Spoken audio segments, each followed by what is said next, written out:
Student, आपण drug acting on a cardiovascular system ला start केला आहे. आपण त्यामध्ये फर्स्ट कार्डिओटॉनिक्स ड्रग बघितले, त्यानंतर आपण अँटी हायपरटेन्सिव्ह ड्रगला स्टार्ट केलं आहे. हायपरटेन्शन म्हणजे काय? High blood pressure. Blood pressure काय असतं? Force exerted by the blood against the wall of the blood vessel. Blood vessel आहे आपल्या म्हणजे ज्यातनं ब्लड फ्लो होतं त्याच्या वॉलवर, ज्या व्हेसलच्या वॉलवर जे प्रेशर एक्झर्ट केलं जातं ब्लडने, त्याला काय म्हणतो आपण? Blood pressure. आणि तेच आपण मेजर करतो. नॉर्मल ब्लड प्रेशर किती आहे? सिस्टॉलिक 120 नॉर्मल आणि डायस्टॉलिक 75 म्हणजे 60-70 हे नॉर्मल आहे. नॉर्मल रेंज +-20 चालून जाते, म्हणजे 120 +-20 सिस्टॉलिक ब्लड प्रेशर. आणि डायस्टॉलिक किती? 60 to 90 mmHg म्हणजे 75 +-15 हे सिस्टॉलिक आणि diastolic blood pressure. Systolic blood pressure कोणतं? हार्ट जेव्हा कॉन्ट्रॅक्ट होतं, कॉन्ट्रॅक्शनच्या वेळेस जे प्रेशर एक्झर्ट केलं जातं वॉलवर ब्लड व्हेसलच्या, त्याला आपण सिस्टॉलिक ब्लड प्रेशर म्हणतो. आणि हार्ट जेव्हा रिलॅक्स होतं तेव्हा जे ब्लडचं प्रेशर एक्झर्ट केलं जातं वॉलवर ब्लड व्हेसलच्या, त्याला आपण डायस्टॉलिक ब्लड प्रेशर म्हणतो. हे झालं आपण कालच्या लेक्चरमध्ये बघितलं. त्यानंतर आपण अल्फा मिथिल डोपाचं मेकॅनिझम ऑफ ॲक्शन पण बघितलं होतं कालच्या लेक्चरमध्ये. आज आपण नेक्स्ट ड्रग बघणार आहोत, क्लोनिडिन. एक पोटंट अँटी हायपरटेन्सिव्ह ड्रग आहे. हा ॲडमिनिस्टर केल्यानंतर हा स्टिम्युलेट करतो अल्फा ॲड्रिनर्जिक रिसेप्टरला कुठे? व्हॅसोमोटर सेंटरमध्ये, आणि ब्लॉक करतो रिलीज ऑफ नॉर ॲड्रिनालिनला from a nerve terminal. Noradrenaline जर रिलीजच झालं नाही तर जी तुमची सिम्पॅथेटिक ॲक्टिव्हिटी ती ब्लॉक होणार. सिम्पॅथेटिक ॲक्टिव्हिटी म्हणजे काय? ब्लड प्रेशर इन्क्रीज करणं, हार्ट रेट इन्क्रीज करणं आणि हार्टचं कॉन्ट्रॅक्शन इन्क्रीज करणं, हे सर्व सिम्पॅथेटिक ॲक्टिव्हिटी. त्याला ब्लॉक केलं तर काय होणार? काय इफेक्ट दाखवणार? तर लोअरिंग ऑफ ब्लड प्रेशर होणार आणि ब्रॅडिकार्डिया म्हणजे लो ब्लड प्रेशर. आणि हा लिपिड सोल्युबल ड्रग आहे. ओरली ॲडमिनिस्टर केला जाऊ शकतो हा ड्रग. आणि त्याचे कॉमन साईड इफेक्ट आहे ड्राउझिनेस आणि कॉन्स्टिपेशन. क्लोनिडिनचा ट्रेड नेम आहे कॅप्टाप्रेस नावाने हा मार्केटमध्ये विकला जातो. 0.1 मिलीग्राम टॅबलेट त्याचे असते.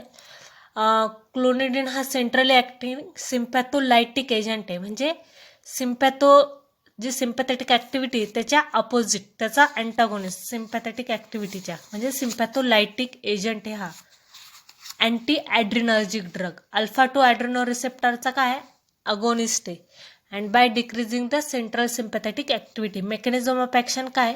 It combines with a alpha 2 receptor of lower brainstem which in turn inhibit the release of noradrenaline from the neurons, and it decrease sympathetic activity which result in a decreased cardiac output due to decreased heart rate and relaxation of capacitance vessel. Thus blood pressure is a decrease.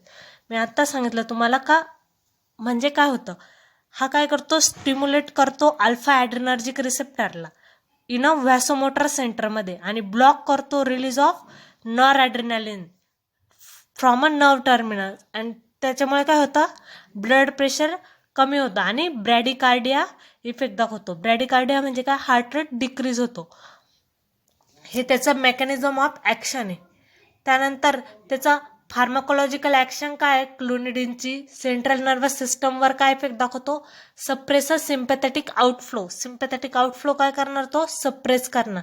आणि जे कार्डिओव्हास्क्युलर सिस्टमवर काय effect आहे? Heart rate decrease करणार आणि decrease cardiac output. Blood व्हेसलवर काय effect आहे क्लोनिडिनचा? Reduction in a resistance and relaxation of a capacitance vessel. Relaxation करतो कॅपॅसिटन्स व्हेसलचा. इंडिकेशन म्हणजे कोणकोणत्या कंडिशनमध्ये क्लोनिडिन हा यूज करतो? फर्स्ट हायपरटेन्शनमध्ये यूज करता, त्यानंतर प्रोफायलॅक्सिस ऑफ मायग्रेनमध्ये यूज करता, आणि डायग्नोसिस ऑफ फिओक्रोमोसायटोमामध्ये यूज करता. फिओक्रोमोसायटोमा म्हणजे काय? Hormone secretion by adrenaline. Excess प्रमाणात ॲड्रिनालिन ग्लँडमधनं ॲड्रिनालिन जास्त प्रमाणात सिक्रेशन होतं. ॲड्रिनालिन जास्त प्रमाणात सिक्रेशन झालं तर त्याचे जे इफेक्ट आहे ते काय जास्त प्रमाणात दाखवतात. म्हणजे हार्ट रेट इन्क्रीज करणं, ब्लड प्रेशर इन्क्रीज करणं, मसलचा टोन इन्क्रीज करणं, हे सर्व इन्क्रीज होतं फिओक्रोमोसायटोमामध्ये. आणि तेच कंडिशन, अशा कंडिशनमध्ये पण क्लोनिडीन हा ड्रग आपण यूज करू शकतो. त्याचे ॲडव्हर्स इफेक्ट काय काय? सिडेशन आहे, ड्राय माउथ आहे, ड्राउझिनेस आहे आणि रिबाउंड हायपरटेन्शन आहे. रिबाउंड हायपरटेन्शन म्हणजे जर तुम्ही एखाद्या व्यक्तीला क्लोनिडीन हा ड्रग देता आणि तुम्ही सडनली एखादा डोस दिला नाही किंवा तुम्ही स्टॉप केलं देणं अँटी हायपरटेन्सिव्ह ड्रग, तर त्याचा विड्रॉल इफेक्ट दाखवता. म्हणजे त्याचे ड्राउझिनेस, वॉमिटिंग ते ठीक आहे, पण लाईफ थ्रेटनिंग पण विड्रॉल इफेक्ट दाखवतो त्याचा. त्यानंतर नेक्स्ट आहे फार्माकोकायनेटिक्स ऑफ क्लोनिडीन. फार्माकोकायनेटिक्स काय? बायोअबिलिटी 75% आहे, त्याची हाफ लाईफ आहे 8 to 12 hours. Excretion, half of the drug excreted unchanged excrete होतो. डोस आहे त्याचा 0.2 to 1.2 milligram per day. Sudden withdrawal effect आहे, आत्ताच मी सांगितलं. रिबाउंड हायपरटेन्शन येते, म्हणजे it can result in a life threatening crisis. Patient exhibits nervousness, tachycardia, headache and sweating if 1 or 2 dose is omitted. म्हणजे डोस ओमिट झाला किंवा घेतल्या गेल्याने किंवा मिस झाला तर अशा कंडिशनमध्ये विड्रॉल इफेक्ट दाखवतो. हे त्याचा ॲडव्हर्स इफेक्ट आहे. त्यानंतर नेक्स्ट आपण बघणार आहोत कॅल्शियम चॅनल ब्लॉकर. कॅल्शियम आपल्या बॉडीमध्ये कॅल्शियम कशासाठी? हार्टचं जे कॉन्ट्रॅक्शन आहे ते कशामुळे होतं? कॉन्ट्रॅक्शन कॅल्शियममुळे. म्हणजे कॅल्शियम आयनची एंट्री होते सेलमध्ये, त्यानंतर सार्कोलेमामध्ये आणि त्यानंतर कॉन्ट्रॅक्शन होतं जे मायलिन आहे. आणि त्यामुळे हार्टचं काय होणार? मसलचं काय होणार? कॉन्ट्रॅक्शन होणार. आणि कॉन्ट्रॅक्शनसाठी कॅल्शियम खूप इम्पॉर्टंट आहे. त्यानंतर स्मूथ मसल कॉन्ट्रॅक्शन आहे आणि प्रोपगेशन ऑफ कार्डियक इम्पल्स, यासाठी कॅल्शियम हा रिक्वायर्ड आहे. कॅल्शियम मग का ब्लॉक करायचं? जर कॅल्शियम ब्लॉक केलं आपण तर जे कॉन्ट्रॅक्शन आहे ते काय होणार? रिलॅक्स होणार आणि जे तुमचं ब्लड प्रेशर आहे ते काय होणार? कमी होणार.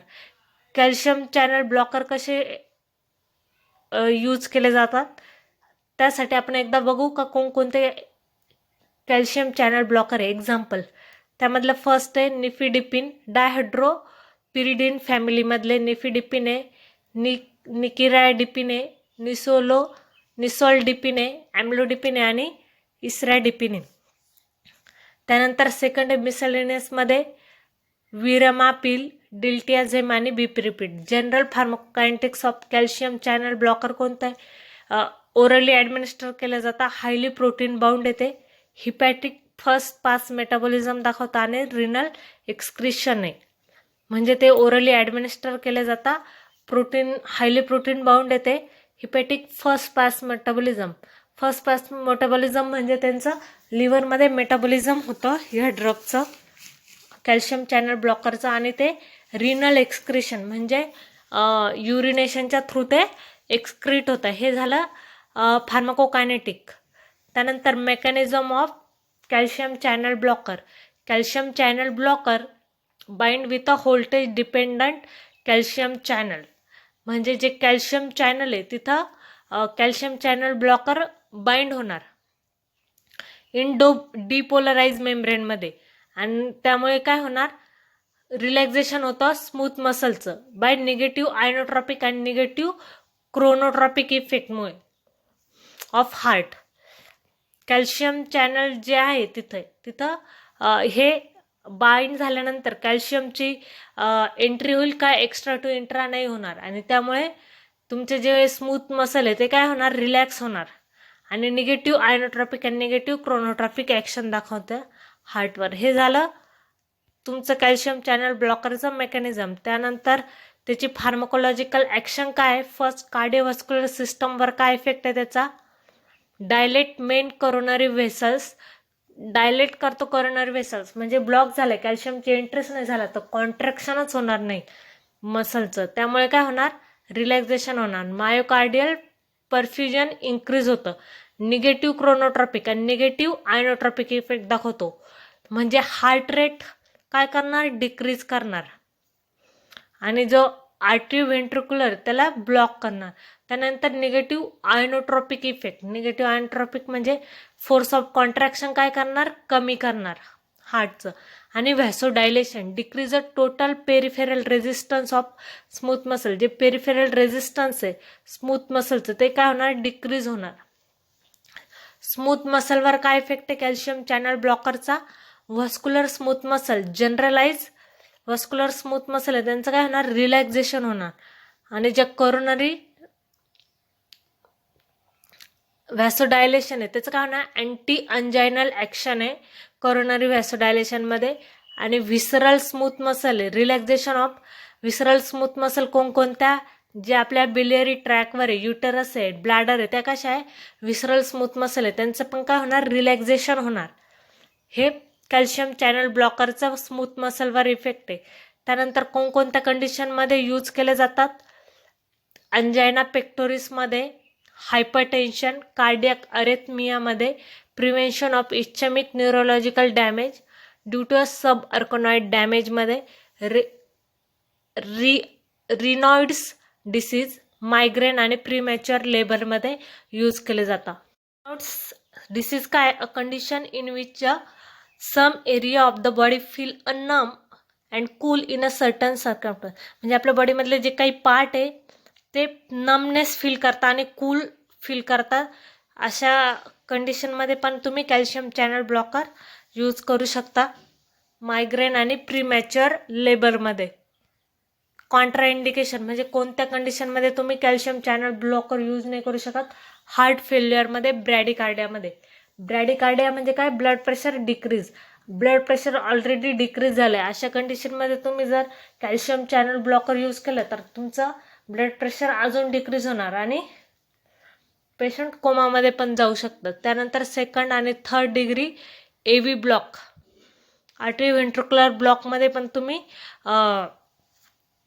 यूज नाही करू शकत कॅल्शियम चॅनल ब्लॉकर. आणि सिक्स सायनस सिंड्रोममध्ये, सिक्स सायनस सिंड्रोम काय, irregular heart rhythm, that is the arrhythmia, अरेथमियामध्ये पण तुम्ही यूज नाही करू शकत कॅल्शियम चॅनल ब्लॉकर. आणि Wolff Parkinson's White syndrome, Wolff Parkinson's White syndrome काय, rapid heartbeat because of extra electrical pathway, extra electrical pathway between upper आणि lower जे चेंबर आहे त्यामध्ये एक्स्ट्रा इलेक्ट्रिकल पाथवे होतो, त्यामुळे काय होतं, रॅपिड हार्टबीट होतो, त्यालाच आपण वॉल्फ पार्किन्सन व्हाईट सिंड्रोम म्हणतो. अशा कंडिशनमध्ये पण तुम्ही कॅल्शियम चॅनल ब्लॉकर नाही यूज करू शकत.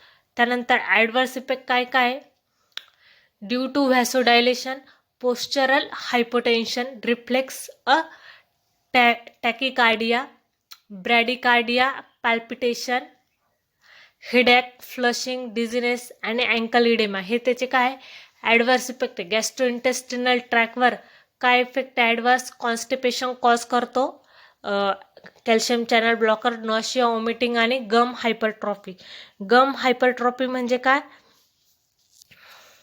ओव्हरग्रोथ होती गमची टिश्यू अराउंड द टीथ, म्हणजे टीथच्या ज्या आपल्या साईडला आहे त्याची जी हिडनची ओव्हरग्रोथ होऊन टीथ दिसत नाही, आपले खूप बारीक बारीक दिसतात आणि त्याची जे हिड आहे ते खूप वाढले असतात. म्हणजे गमची काय, जे गम टिश्यू त्यांची ग्रोथ होते around the teeth, that is the hypertrophy, gum hypertrophy. हे गॅस्ट्रोइंटेस्टिनल ट्रॅकवर इफेक्ट आहे, adverse effect of a calcium channel blocker. त्यानंतर angiotensin converting enzyme inhibitor, renin angiotensin aldosterone system मी तुम्हाला मागच्या लेक्चरमध्ये एक्सप्लेन केलं आहे. रेनिन अँजिओटेन्सिन कन्व्हर्टिंग एन्झाईम काय करतो, हा अँजिओटेन्सिन 1ला अँजिओटेन्सिन 2मध्ये कन्वर्ट करतो. आणि अँजिओटेन्सिन 2 हा काय, पोटंट सर्क्युलेटरी व्हॅसोकन्स्ट्रिक्टर आहे, म्हणजे व्हॅसोकन्स्ट्रिक्शन करणार आर्ट्रियलचं आणि व्हेन्सचं, त्यामुळे तो काय करतो, ब्लड प्रेशर इन्क्रीज करतो. आणि अँजिओटेन्सिन 2 हा अल्डोस्टेरॉनमध्ये पण जाऊन कन्वर्ट होतो. आणि त्या अल्डोस्टेरॉन काय करतो, सोडियमचं रिॲब्झॉर्प्शन इन्क्रीज करतो, त्यामुळे ब्लड व्हॉल्यूम पण इन्क्रीज होणार आणि ब्लड प्रेशर पण इन्क्रीज होणार. हे सर्व पुढच्या कंडिशन ब्लॉक करण्यासाठी जर आपण ACEs ब्लॉक केलं, इनिबिट केलं तर पुढचं काय होणार, कॉन्ट्रॅक्शन होणार नाही, सोडियमचं रिॲब्झॉर्प्शन होणार नाही आणि ब्लड प्रेशर पण इन्क्रीज होणार नाही. त्याकरता आपण ACE इनिबिटर्स यूज करतो. त्यामध्ये एक्झाम्पल आहे कॅप्टोप्रिल, इनॅलाप्रिल, lisinopril, रॅमिप्रिल. ACE inhibitors act by inhibiting conversion of angiotensin 1 to angiotensin 2, which is a powerful vasoconstrictor. It acts preferably on a angiotensin sensitive vascular bed of kidney, brain वर act करता. Mechanism आहे त्याचा, it inhibit the conversion of angiotensin 1 to angiotensin 2. Thus vasoconstrictive action of angiotensin 2 is inhibited. Also ACE causes inactivation of bradykinin. इनॅक्टिवेशन करतो ब्रॅडिकायनिनचा. हा एक व्हॅसोडायलेटर peptides आहे. But in the presence of angiotensin converting enzyme inhibitor, bradykinin is active and causes vasodilation, which in turn decrease the TPR and finally blood pressure. हे mechanism आहे angiotensin converting एन्झाईमचं इनिबिटरचं. Pharmacological action काय, ACE इनिबिटरचं